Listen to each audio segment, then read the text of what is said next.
علاقہ کہا جاتا ہے جہاں پہ بہت سارے لوگ تجارت سے زیادہ تعلق رکھتے ہیں. تو میری یہ خواہش بھی ہے کہ اگر گجرات میں محنت کی جائے تو انشاءاللہ جو ہمارے یہاں حدیث ہوگی تو ان کو فائدہ ہوگا. تعلیم حاصل کرنے کے لیے جو مشکلات درپیش ہیں دور حاضر میں، خصوصاً طویل سفر اور ملک کے حالات، تو اگر یہاں پر ایسے ادارے مضبوطی سے قائم کیے جائیں اور اس کو مضبوط کیا جائے، اپنے ارادوں کو کمزور نہ کیا جائے، کیونکہ ایسی باتیں سنی جاتی ہیں جس میں کچھ لوگ ایسی بھی باتیں کرتے ہیں کہ آدمی کے حوصلے پست ہو جاتے ہیں. تو علامہ اقبال نے کہا تھا، نہیں تیرا نشیمن قصر سلطانی کے گنبد پر تو شاہی ہے بسیرا کر بہاروں کی چٹانوں. تو اپنے حوصلوں کو پست نہیں کرنا چاہیے. مشکلات آئیں گی لیکن انسان ٹھوکریں کھا کر ہی آگے بڑھتا ہے اور ترقی کرتا ہے. تو طلبہ ہو یا اساتذہ ہو یا ادارے ہو، ان کے ذمہ دار ہو، ضرور مسائل ہیں، مشکلات ہیں، لیکن مشکلات اور مسائل یہ زندہ قوموں کی نشانی ہے. جو مردہ قومیں ہوتی ہیں ان کے مسائل نہیں ہوتے ہیں، نہ مشکلات ہوتی ہیں، ان کے لیے سب چیزیں جائز ہیں، سب حلال ہے. لیکن ہمارے یہاں شرعی اعتبار سے بہت سارے حدود ہیں جن کا ہمیں لحاظ رکھنا پڑتا ہے، اس لیے ہمارے سامنے مشکلات بھی پیش آتی ہیں. دوسری بات جو طلباء کے لیے ہے وہ یہ ہے کہ آپ اپنا معیار بلند کریں.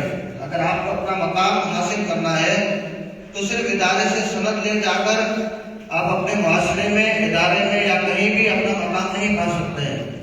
جس طرح ستاروں میں سورج کو ایک مقام حاصل ہے، چاند کو ایک مقام حاصل ہے، تو اس کی کچھ خصوصی بنیادی چیزیں ہیں جس کی وجہ سے حاصل ہے.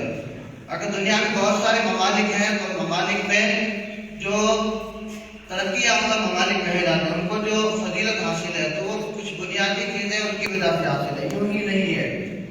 اگر ہوائی جہاز ہوا میں اڑتا ہے تو اس کا ہم موازنہ روڈ پر چلنے والے رکشا سے اور سائیکل سے نہیں کر سکتے ہیں.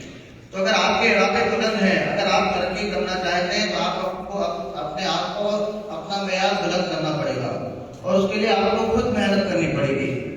جیسے اللہ کے نبی صلی اللہ علیہ وسلم کو ایک معیاری شریعت دی گئی، قرآن مجید تمام کتابوں سے افضل بنائی گئی. اللہ کے نبی محمد رسول اللہ صلی اللہ علیہ وسلم کے بعد صحابہ کرام نے اس علم کو حاصل کیا اور اپنا معیار بڑھایا، تبھی وہ دنیا کے اندر عظیم لوگ بنے. پھر اس ورثے کو اور اس وراثت کو سنبھالا تابعین نے، اس کے بعد تابعین نے اور محدثین نے، علماء نے، سلف صالحین نے. تو وہ آج ہمارے پاس محفوظ ہے کیونکہ انہوں نے اپنا معیار بلند کیا.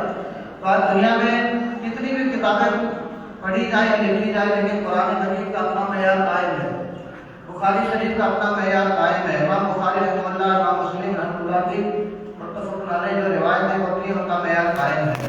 تو یہ معیار کیوں قائم ہے کہ انہوں نے محنت کی. محدثین تو بہت سارے گزرے، فقہاء بھی بہت سارے گزرے، لیکن ائمہ اربعہ کو جو فضیلت حاصل ہے وہ بقیہ کو نہیں ہے. اسی طرح ادارے بھی بہت سارے ہیں، لیکن ہندوستان میں جو بڑے اداروں میں جنہوں نے اس ہندوستان کو بہت بڑا سرمایہ دیا علمی اعتبار سے، اس میں ہم جامعہ شریف بنارس کو نہیں بول سکتے ہیں. اسی طرح جو آج کے دور میں جامعہ اسلامیہ سنابل ہے یا اس طرح کے جو ادارے ہیں یہ اپنا معیار بنا رہے ہیں. تو یہ ہمارے لیے ایک ایگزامپل اور مثال ہے کہ اگر ہم چاہیں تو ہم اپنا معیار بڑھا سکتے ہیں اور چاہیں تو گرا بھی سکتے ہیں. اسی طرح ایک طالب علم ہے وہ بھی اپنا معیار چاہے تو بڑھا بھی سکتا ہے اور گرا بھی سکتا ہے. تو طلباء سے میری یہ گزارش ہے کہ آپ اپنا معیار بڑھانے کی کوشش کریں، اپنے علاقے میں جا کے مزید محنت کریں تاکہ آپ کا معیار آپ کے علاقے میں، اپنے گاؤں میں، آپ کے صوبے میں، بلکہ اگر ممکن ہو تو انشاءاللہ آپ کا معیار پورے ملک کے اعتبار سے یا پورے ہندوستان، دنیا بھر میں بھی مشہور ہو سکتے ہیں آپ. دوسری بات کہ آپ متحرک رہیں، ایکٹیو رہیں، کیونکہ مشین کتنی بھی اچھی ہو، چیز کتنی بھی اچھی ہو، اگر وہ بند پڑی ہے تو وہ خراب ہو سکتی ہے اور اس کا کوئی فائدہ بھی نہیں ہے. یعنی کوئی مشین ہے بہت قیمتی ہے، ہمارا موبائل ہے یا لیپ ٹاپ ہے یا کوئی بھی چیز ہے، لائٹ ہے، اگر وہ بند ہے تو روشنی نہیں دے سکتی ہمیں.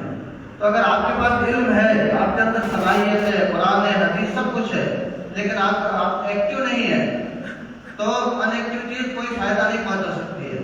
تو آپ یہاں سے جانے کے بعد بند نہ ہو جائے، بلکہ آپ ایک روشن شمع کی طرح رہیں، بجھی ہوئی شمع نہ بنیں، بلکہ اپنے معاشرے کے لیے، اپنی قوم کے لیے کچھ لے کر جا رہے ہیں تو اس کو شیئر کریں. اگر شیئر کریں گے تو دنیا کے اندر آج ہم دیکھتے ہیں کہ جھوٹی چیزیں بھی اگر شیئر کی جائے تو لوگ اس کو سچ مان لیتے ہیں یا اس کو لے لیتے ہیں، لیکن ہم اگر شیئر نہیں کریں گے، اس چیز کو اپنے پاس چھپا کے رکھیں گے، تو وہ چیز یا تو خراب ہو جائے گی یا پھر اس کا دوسرا کو فائدہ نہیں ہوگا۔ جیسا کہ کہاوت مشہور ہے کہ میٹھا پانی بھی اگر ایک جگہ پہ پڑا رہے تو وہ گندا ہو جاتا ہے کبھی نہ کبھی۔ تو ہمیں چاہیے کہ ہم جو چیزیں اللہ نے ہمیں دی ہے صلاحیت، اس کو متحرک ہو کر، ایکٹیو ہو کر اپنے معاشرے میں اس کو پھیلانے کی کوشش کریں۔ اسی طرح ایک چیز کہنا چاہوں گا میں آج کے دور میں، جو ہر عالم بھی کہتا ہے کہ دنیا کے اندر یا خصوصاً ہمارے ملک میں مدارس کے لیے بہت سارے چیلنجز ہیں، اساتذہ کے لیے، علماء کے لیے، طلباء کے لیے۔ تو ہمیں گھبرانا نہیں ہے، بلکہ ہمیں شدت کے ساتھ اس کا مقابلہ کرنا ہے، اور انشاءاللہ وہ اس طرح ہو سکتا ہے کہ علم کی جو راہ ہے اس میں مشکلات آئیں گی، لیکن اس پر ہمیں ڈٹے رہنا ہے۔ علم کے لیے ضروری نہیں ہے کوئی ادارہ ہی ہو، ضروری نہیں کہ کوئی ہاسٹل ہو، رسوڑا ہو، کوئی علم حاصل کیا جا سکتا ہے۔ ضروری نہیں کہ کسی ادارے میں ہی لائبریری ہو، ہم اپنے گھر پر لائبریری بنائیں، اپنے گھر کو اپنے لیے ایک مدرسہ بنا لیں، اور وہاں پہ جو اپنے گھر کے افراد ہیں ان کو فائدہ پہنچائیں اور خود بھی مطالعہ کریں، تاکہ ہم دوسروں کے محتاج نہ رہیں۔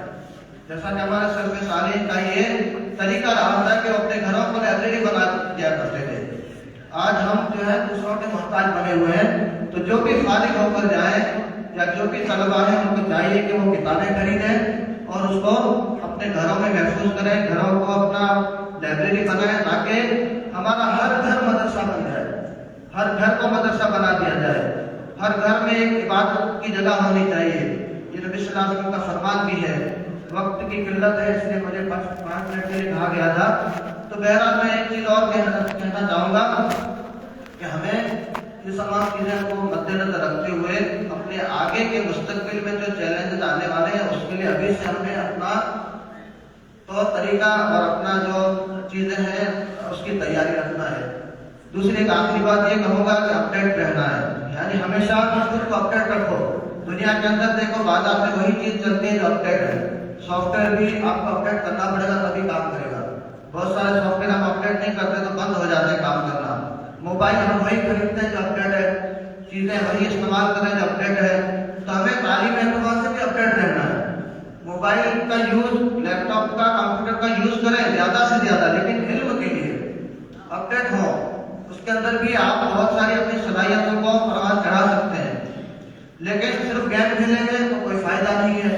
صرف چیٹنگ کریں گے، گفتگو کریں گے یا یہ سب چیزیں انسان کے لیے نقصان دہ بھی ہیں، آپ کا وقت بھی ضائع ہوگا۔ تو اس لیے اپڈیٹ کا مطلب یہ ہے کہ پہلے زمانے میں جس طرح ایک لائبریری ہوتی تھی عالی شان، ہماری عالی شان لائبریری موبائل میں بھی ہو سکتی ہے، شامل آ گئی شکل میں، اردو میں بھی شامل آ گئی، عربی میں بھی ہے۔ تو ایسی کتابیں ہزاروں جو آپ لاکھوں میں نہیں خرید سکتے، وہ کتابیں آپ کو فری میں آپ انسٹال کر سکتے ہیں اور ڈاؤن لوڈ کر سکتے ہیں۔ تو اس کا یوز کریں اور اس کو اچھی طرح استعمال کریں، تو انشاءاللہ آپ کو مستقبل میں بہت سارے فائدے ہوں گے۔ تو میری تمام طلباء سے اور یہاں پہ بیٹھے ہوئے ہمارے اساتذہ کے مانند ہیں، میری کوئی حیثیت نہیں ہے کہ میں اتنی بڑی باتیں کروں یہاں پر، لیکن مجھے وقت دیا گیا اس طرح میں تمام کا شکریہ ادا کروں گا ادارے کا، اور خصوصاً شیخ رضی احمد ثناوی حفظ اللہ کا، اور ہمارے اساتذہ بیٹھے ہوئے ہیں ان کا تمام کا شکریہ، اور جو ہیں ان کو ہم استقبال کرتے ہیں، اور انشاءاللہ ضرورت پڑی تو ہم اس ادارے کا ہمیشہ تعاون کرتے رہیں گے اور حیثیت کے اعتبار سے تعاون کریں گے۔ السلام علیکم و رحمۃ اللہ۔